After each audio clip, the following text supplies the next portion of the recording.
taking time out of your busy schedule to join Weston Power. I want to tell you a little bit about us before we get started. Okay. We are a grassroots nonprofit organization with the spirit of giving back by education, unity, and support. And we started this. This is our 8th year of our educational community civic series. We touched a little bit about it before we started, about the importance of local offices and letting our community know that the presidential election is not the most important election in our lives. These offices the local offices affect our lives 365 days a year. So that's one of the big reasons that why we do these educational community civic series.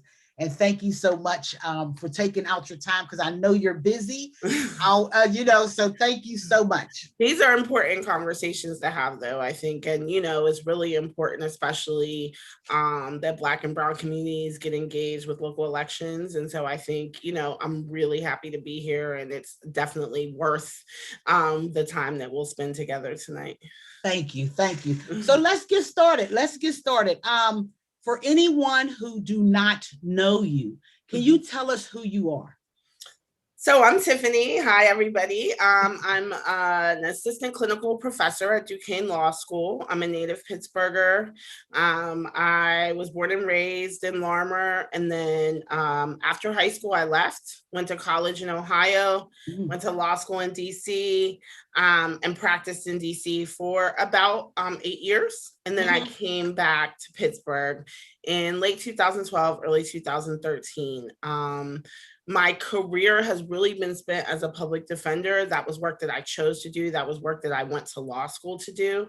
I came out of law school and I went to the DC Public Defender's Office because it is a very well-regarded office, often regarded as the best office in the country. It has a holistic representation model. We have intensive training and high-level practice, right? And so I really wanted to learn how to be a public defender at the highest level that I could. And then when I moved back to Pittsburgh, I brought a lot of that work back here with me.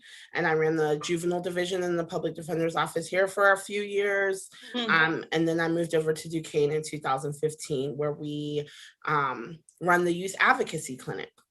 Wow. So that clinic, we represent kids in juvenile delinquency matters, and parents and kids in special education and school discipline matters. We have holistic legal teams, lawyers, law students, school psychology students who are doctorate level students, and masters of social work students from Pitt. And we work together in legal teams to try to work and solve as many of our clients' problems or issues as possible, not just the immediate legal problem that brings them in the door. Wow. So you have had your feet on the ground for some time, so yeah. Wow. Okay. 16 years in the courtroom. Oh, wow. Okay. And I'm going to ask you a couple, because I want to know a couple things about that experience in the courtroom. Can you tell me, or tell us, should I say, why the Court of Common Pleas, and why should the community even care about the Court of Common Pleas? Because the Court of Common Pleas is probably one of the most powerful decision-making entities in local life, in whatever the equivalent of the Court of Common Pleas is in states across the country. Your local trial level courts are making decisions about every single thing that affect your life on a regular basis, right? So decisions, obviously in criminal and delinquency cases, that's something that folks think about a lot, but decisions about, for example, who will survive the challenges to the ballots, right? After everyone is done collecting petitions and has all their signatures and people start challenging them, there will be a judge on the Court of Common Pleas who decides, right? Is this enough, right? Is this signature good enough? Is this petition stand up to legal muster? When you have to sue someone, right? If you get into a car accident and you want to sue somebody, a judge in the Court of Common Pleas will sit on your case, will help conciliate or negotiate your case and before deciding whether you want to go to trial. Anything that you can think of that sort of is court involved that we talk about in common life every day usually starts with either a magistrate or a trial level judge. So the Court of Common Pleas is really, really important.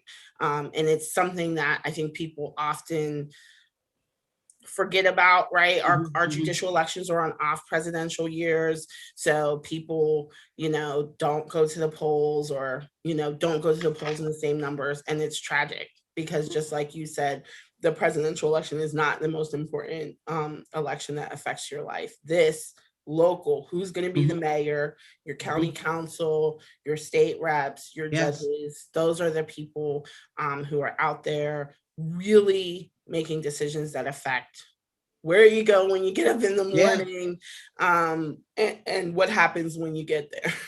Yeah, and I'm so glad you brought that up because we try here at Western Power to drive that point constantly, and especially right now with this unique 9 seats open, Court of Common Plea judges changes a person, changes a family, changes people, changes the community, and I'm so glad that you also brought up about the local offices, from the mayor to the city county to the state rep to the magistrate. This affects our lives 365, 24/7.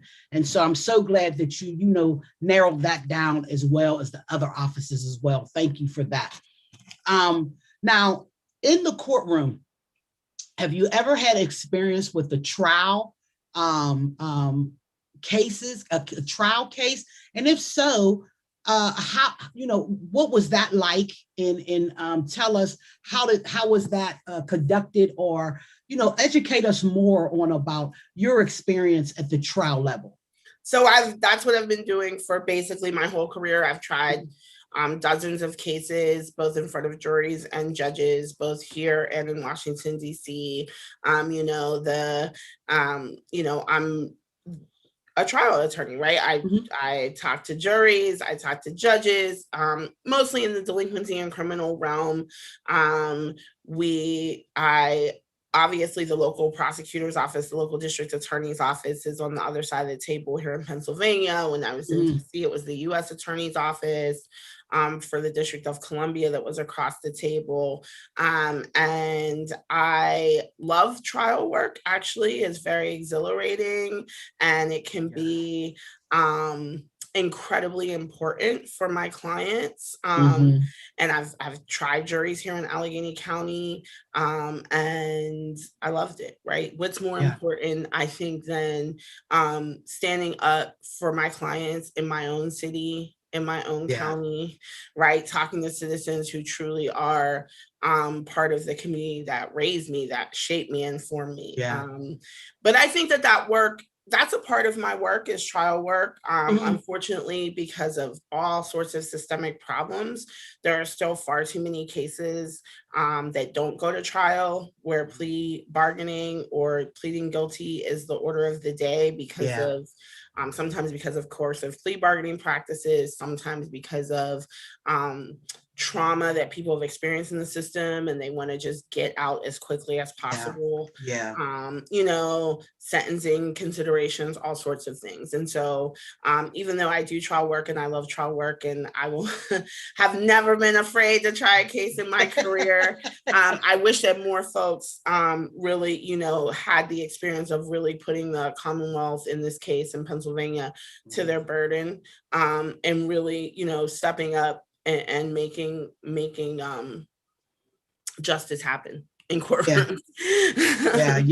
Wow. So, and I'm so glad you have said, you don't shy away from, the hard cases, so, which is extremely important for everyone here in Allegheny County to understand and know that, Now, when I was looking you up and reading about the amazing work that you do and, conversating with people, hearing some powerful stories about yourself, some people have some really, really, really powerful and nice things to say about you. You know what I'm saying? And so one of the things that stood out to me is how you fight really hard for juveniles. Can you tell us about that? Can you tell us about any programs that you are involved in or created addressing your fight? And also, Tiffany, how would you bring that fight to the courtroom? So, when I first started working in DC, the way that it is when you're a baby lawyer fresh out of training is that they put you in the juvenile division, in part because, it's like, you can't mess up too bad there, right? If you make a mistake, the consequences, it's, no one's going to jail for the rest of their lives. But Yeah.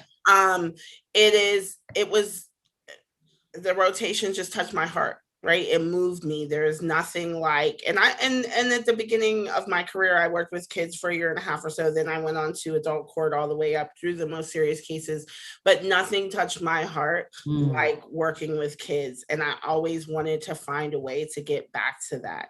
There is something that is so, to be honest, in the most simplistic term, good about children. There's something so inherently sort of innocent and sweet about them. And it's something that I really enjoy. They're clients that I really enjoy working with. They're brutally honest, but they're also just very like the energy that they give when they're heard and when they're respected is so real, right? And so they're not as jaded as us grown-ups. And so I really like representing kids. I also really like the sort of the juvenile justice reform nationally that has been going on over the last 20 years or so, where courts from this United States Supreme Court all the way down have really started to recognize that kids are different, that, we don't, our brains aren't done developing until our early 20s, that kids are inherently more capable of reform and rehabilitation. All of that comports, I think, with what those of us who represented kids always knew. But to see it validated in the science and in courtrooms across the country is very special.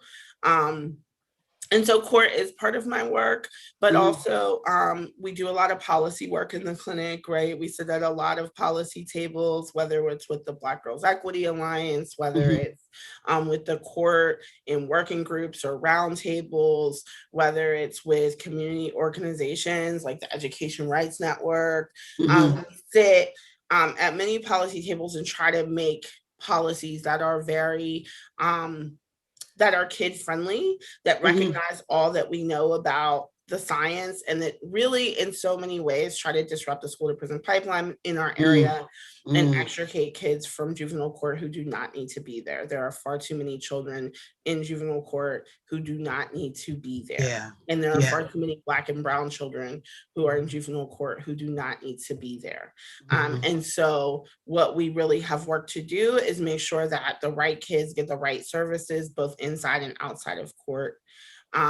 During this COVID time, we've gotten into sort of areas where we never thought we would delve into. So we have like a new tutoring program in the clinic, which is not legal work at all, right? It's just making sure that these kids who aren't in school are trying to stop the flow of education loss that has been going on now for 12 months. That is tragic. And we know that it's going on for all kids, really, but that Black and brown kids, that poor kids, the kids who don't have English as a first language, that kids with disabilities are all going to be the kids who have the hardest time making up this education loss.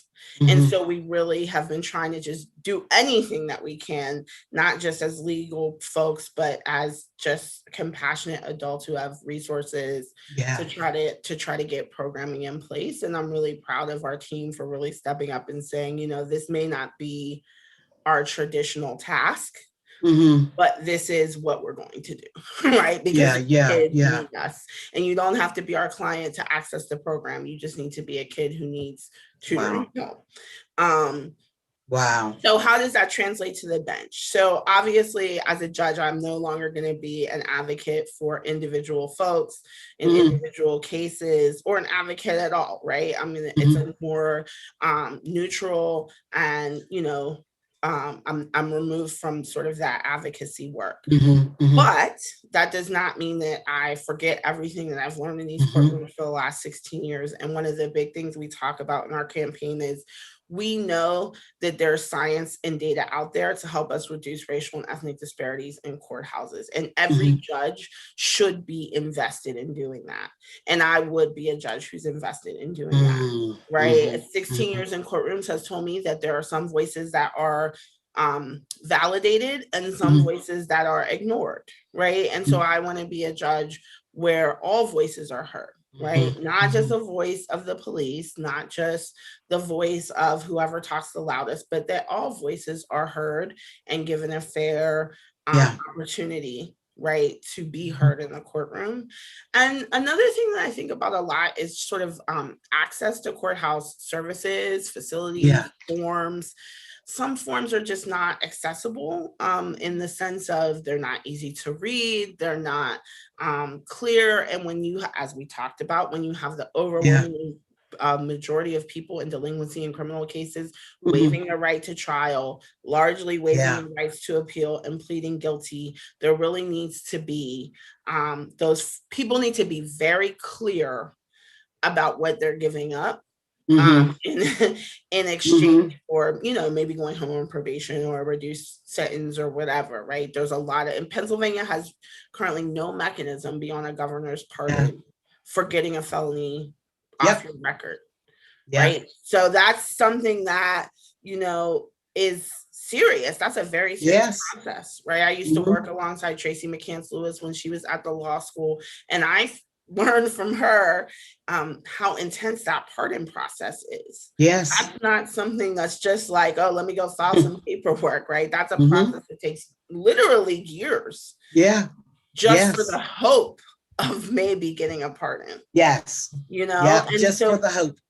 Just for the hope. And people need to know that, right, before they are just signing up to plead guilty to felonies. And I will be a judge that ensures that people understand. And that's fine if that's a decision, but it needs to be an informed decision. Wow. And that is so important, because what is not, people is not used to is getting that information, about the decision you're going to make when you take this plea. And also you also stated that, you won't be able to be the advocate, on the bench, but it says a lot about who you are and your character, that, you're even now, making sure that that students is getting what they need, education wise, so that says a lot about who you are and your character. So thank you for that. Thank you. We're happy to do it. And we have, don't tell my significant other, but we have lots of school supplies on our way to my house. We'll be out there for giving out school supplies and backpacks, but I won't say anything. I won't say anything. Not watching. Thank you so much, because that is so needed. That is so needed. And what I heard you say is, it's not about, your job. It's not about your team is getting accolades or anything like that. It's just about doing the right thing and what is needed. So thank you so much for that. Can I ask you, what can the courts do a little better or different to help the elderly? Wow. So we know that we have a lot of grandparents and great grandparents who are taking care of kids in our communities. And so I think one thing we can do, honestly, the first thing that comes to mind is, because of COVID, for the most part, family court has been remote. during this time, our president judge has issued orders, and family court and juvenile division has been one of the main divisions that's just been almost entirely remote. And it really, so there's some really not good things about that, right? There's some really things about that make it harder to communicate with clients.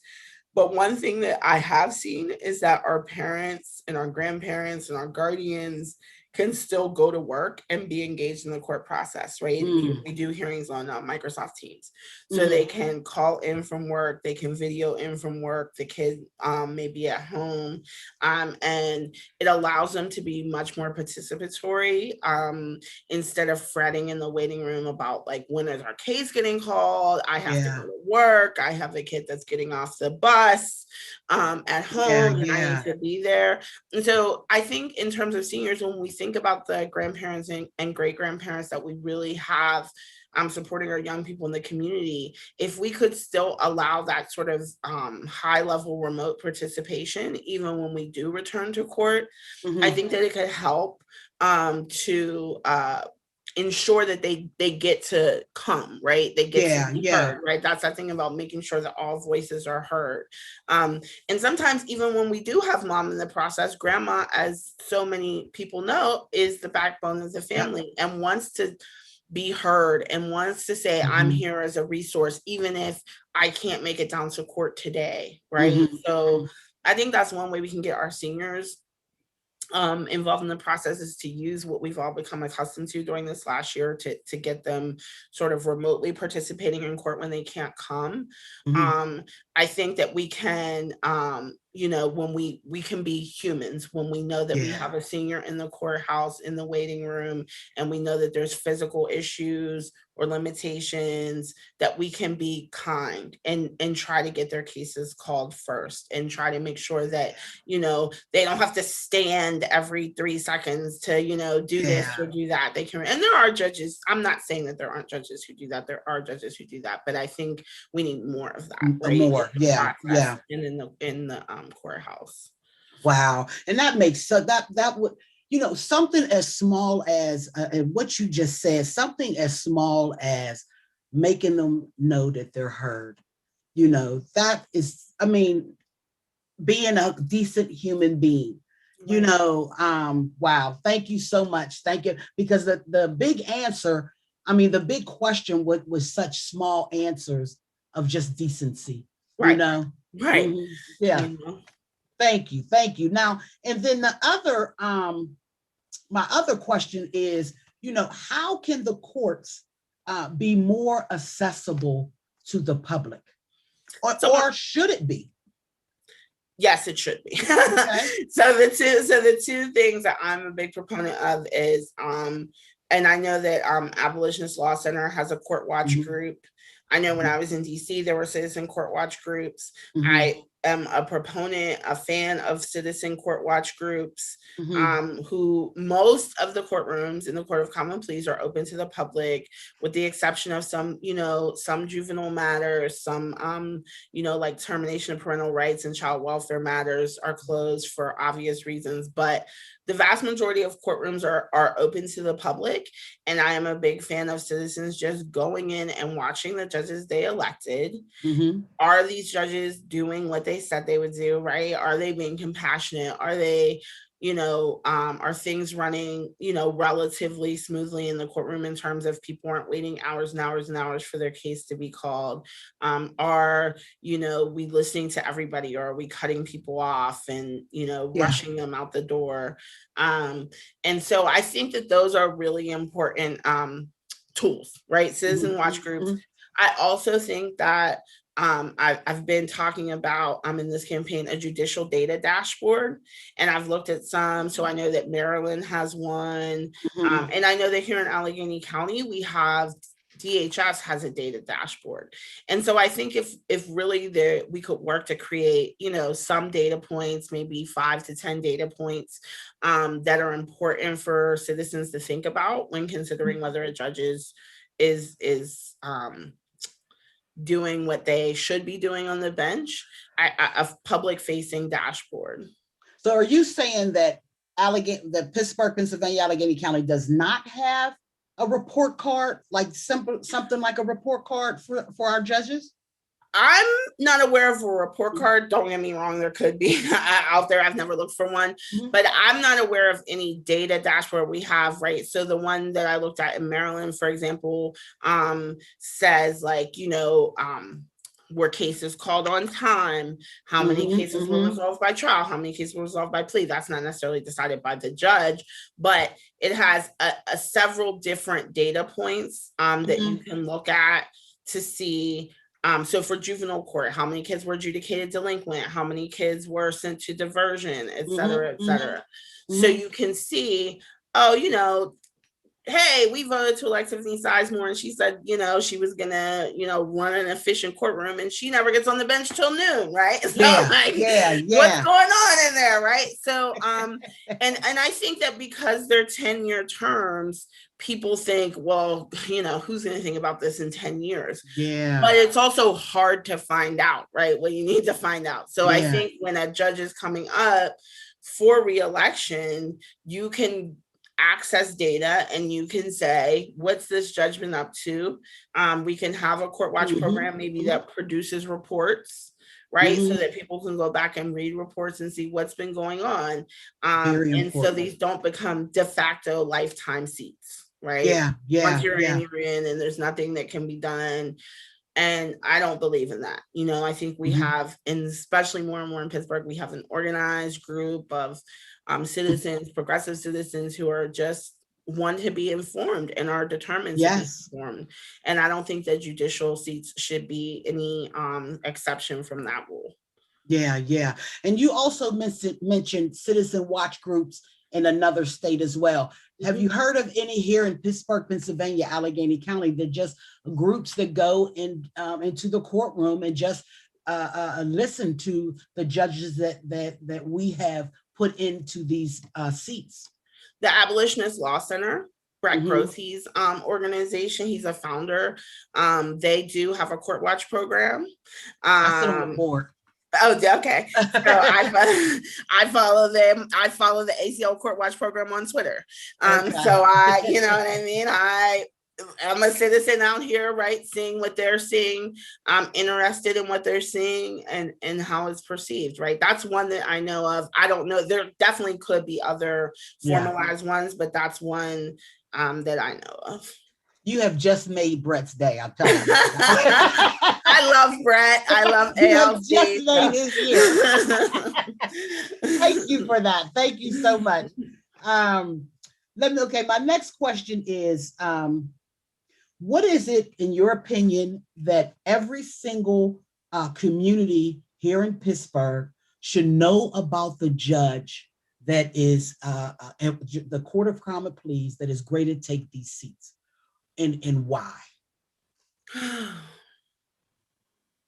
What should we know about what was the word to take the seat?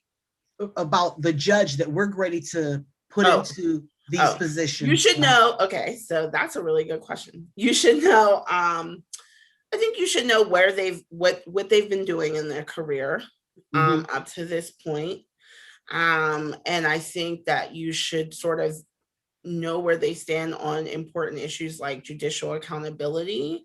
I don't think that it is in any way unfair or inappropriate to ask about their plan to reduce racial and ethnic disparities in delinquency in criminal court. This is, there's a public health emergency in the city of Pittsburgh around race and racial discrimination.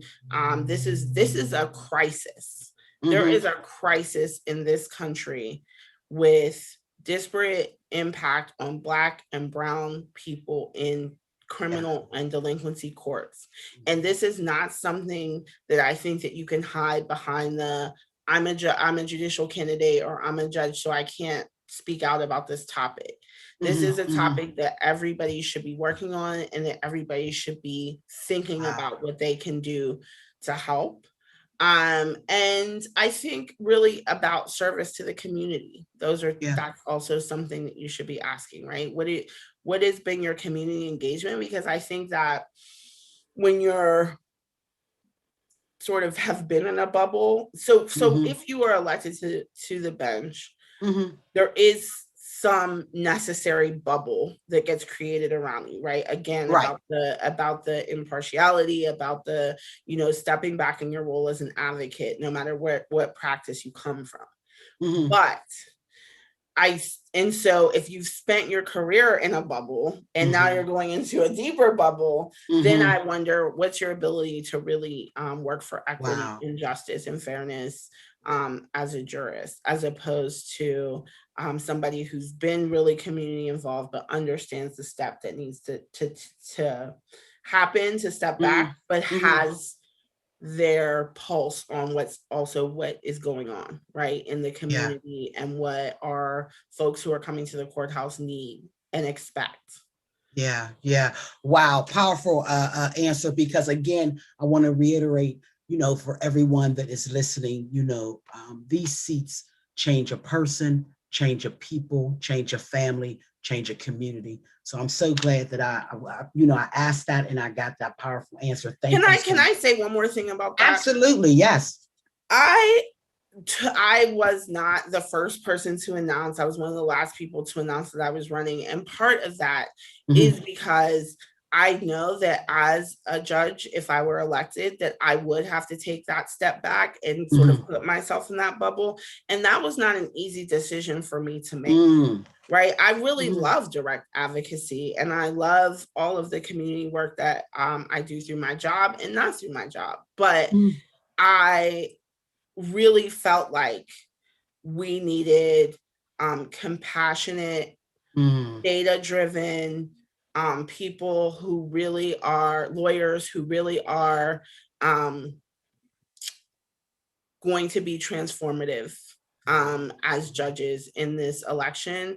And I felt as though to sit and talk about it was not sufficient, that I needed to join in as a candidate.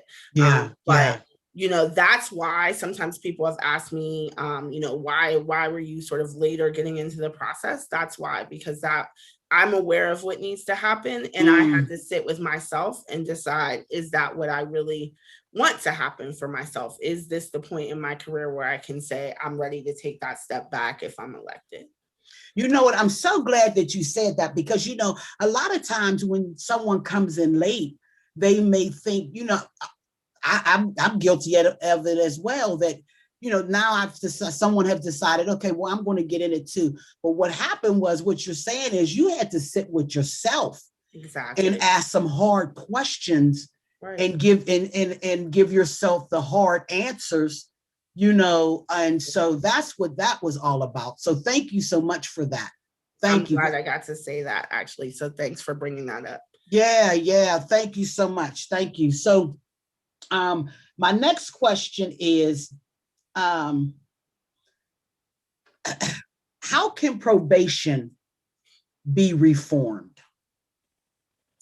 Yeah, there's a and lot. Why? There's a lot. Just in case someone has, someone listening, has not had the experience of someone of themselves, in their household, their neighbor, dealing with probation, and what that does to, again, a family, a person, a community.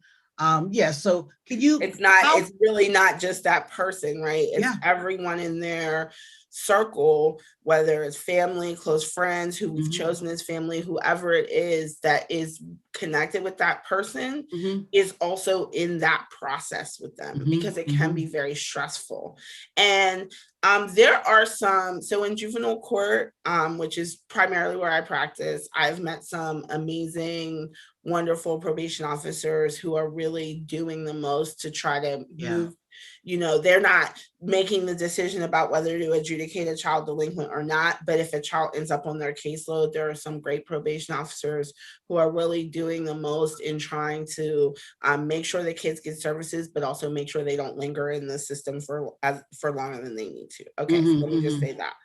But number one, in both delinquency and criminal court, people should not be jailed for technical probation violations, period. They just should not. There needs to be other response mechanisms to technical probation violations, and they need to be community-based. If it's a drug and alcohol issue and there's a concern about overdose, or you know what I mean, because like for example, a dirty drug test would be a technical probation violation, right? And so some folks say if a person is truly having a medical crisis with their addiction and we don't sort of remove them from the community, they could easily overdose, etc. So then we need to have ability to move that person into detox, not into jail to wait for detox, but directly into drug treatment. And so we cannot have jails filled with people and detention centers and state prisons and juvenile justice placements filled with people on technical probation violations. That's completely unacceptable. Two is that I think all probation, both juvenile and adult, should be focused on a positive graduated response system, right? There's not, we should not be working on punitive or negative responses to probation. We should, for folks who are on probation, we should be rewarding the positive, focusing on the positive. And if there's a substantive probation violation, we'll deal with that in court. But if there's, you know, technical probation violations, then they need to be responded to with community-based programming. I don't, you know, I'm not a huge supporter of probation officers and parole officers going into people's homes with guns on their hip.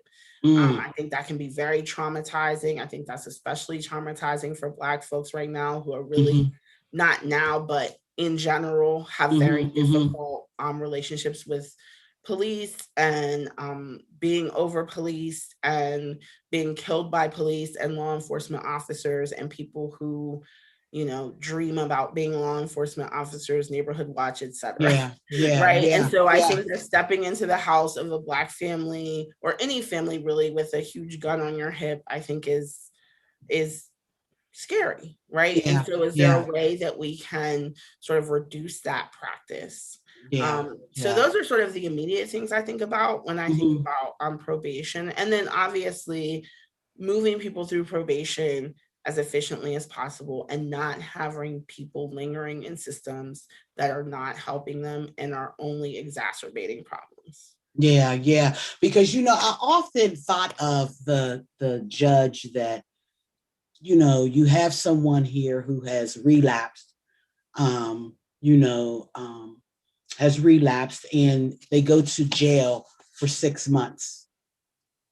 What happened, right? Like, what treatment is that? You know, and it's so. But what I am happy is, you know, people like you are now, and you know, several of the candidates that are you know have right now maybe our next judges, you know, have their eye on the ball that how are we sending someone who just relapsed to prison?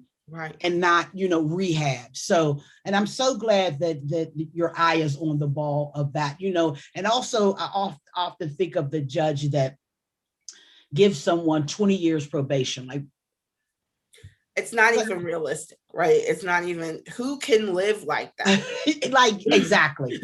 Under a microscope on that level, right? For that length of time. That is completely inhumane. And it's not a reasonable ask of another person, right? To live with the constantly having to check in. You can't leave the county without permission. You can't, you know, if you're lucky enough to make enough money to like want to go on vacation, right? It's all on the whim of like a probation officer. If your probation officer says no, then somehow you've got to find a way to get in front of your judge to see if you can get permission. Many times you've long ago lost, you know, contact with your lawyer. So how do you get in front of the judge to, you know, just the thing, people have no idea how the gauntlet that folks have to run who are on probation on a daily basis just to go about their normal lives, right? I have to, if the kid's on probation, I have to write motions for them to go to their Kennywood picnic, for them to go to their prom, right? First of all, we shouldn't be using court and lawyer time in that way. Yeah, right? yeah, It's yeah. not judge time, lawyer time. Like, it's all sort of silly, but Mhm, it is true.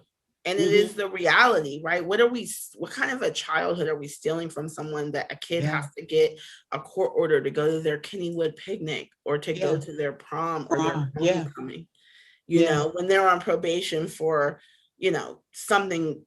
Anyway, don't get me Yeah, started. yeah. I already know. Yes, yes. I know.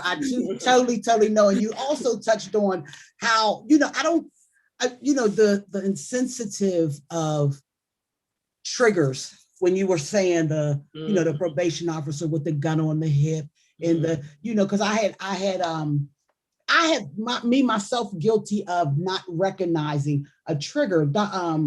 Reverend Grayson had, we were at a meeting or something, and he was doing the temperature, and he, with the temperature, and so he said, "Put your wrist out," and he does not do the temperature in on the forehead.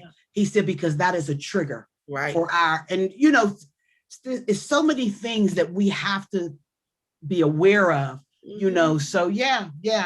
Thank you for that. Thank you so much. Couple more questions, and I think you really answered my next one, because but if you want to go into it a little bit more, how can the courts handle drug addiction and prison sentences? So you really touched base on that already. Did you have anything else to say on that? No, I just think that prison is not jail. County jail, state prison are not places. They're not drug rehabilitation. They're not drug treatment. They're not places where people should be getting the medical treatment that they need if they are suffering with an addiction. And I'm absolutely somebody who believes that addiction is a disease. It's not a choice. It's not a, and so, and we should act accordingly. Right. And then the same way that we can set up channels to get people into jail at the drop of an eye, at the drop of a hat, right? That's the same way that we can set up channels to get people into treatment as needed. Divert the money that you get from not putting people in jail on technical violations and create more beds, more programming, both inpatient and outpatient. I think that you can relapse and you don't always have to go inpatient. Sometimes people just need the ability to get back on track, but that can't happen without a meaningful program in the community. But you can take the money that you get from not having somebody sitting in the jail for 30 days waiting to see a judge on a technical violation.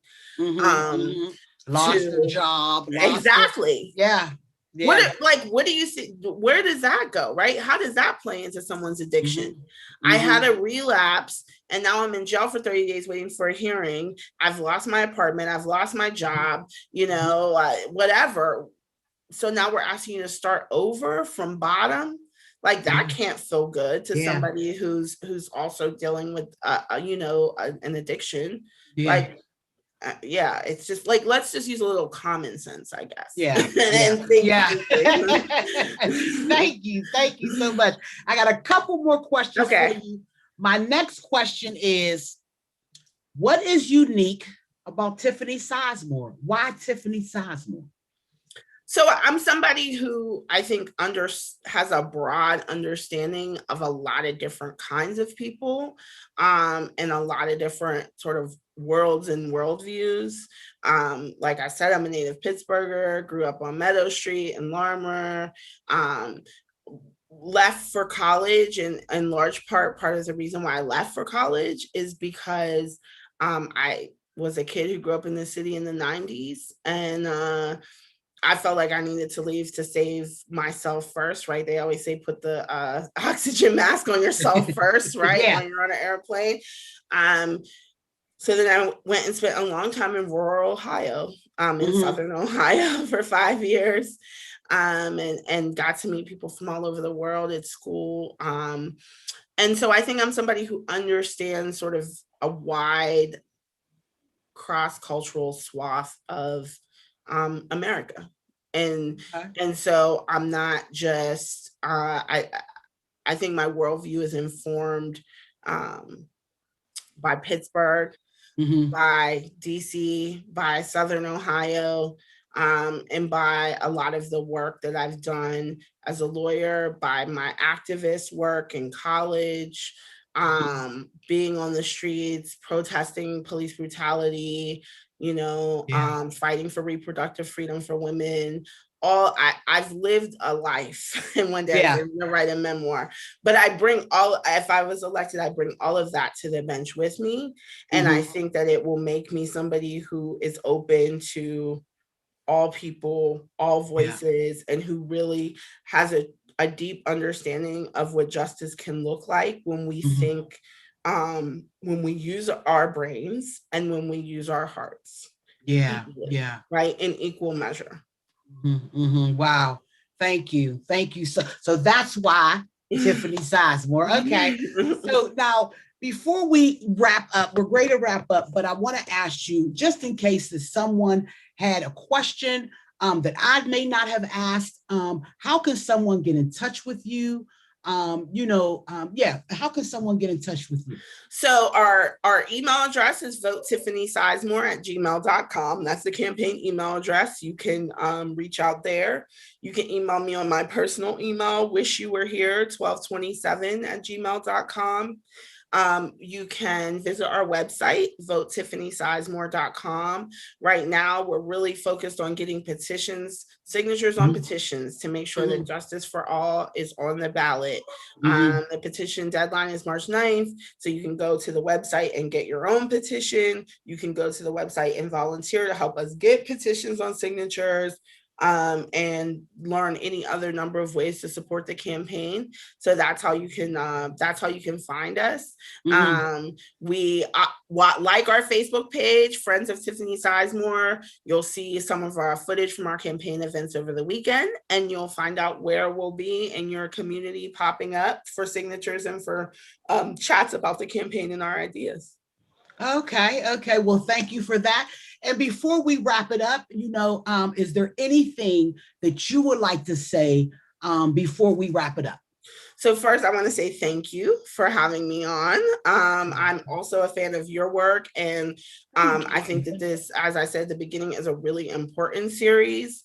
And I encourage people to get involved in local elections and to vote in local elections. These elections are driven by the thousands, not the tens of thousands or the hundreds of thousands, but by the thousands, singular thousands. And we really need folks to be engaged. This is a transformative judicial election. Something like 25% of the Court of Common Pleas is up for re-election or election, right? 9 empty seats. So we need everyone to get engaged in this judicial election. Voting for Tiffany Sizemore, you should do, but there's 8 other slots. And so we need you to get educated, to engage with these candidates, to talk to them wherever they're having events, and to find out what they're about.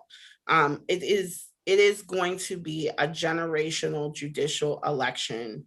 And it will largely be decided in the primary on May 18th. And so folks have 3 months to get out there and find out what's going on. And I encourage them to do so. I also strongly encourage you to vote for Tiffany.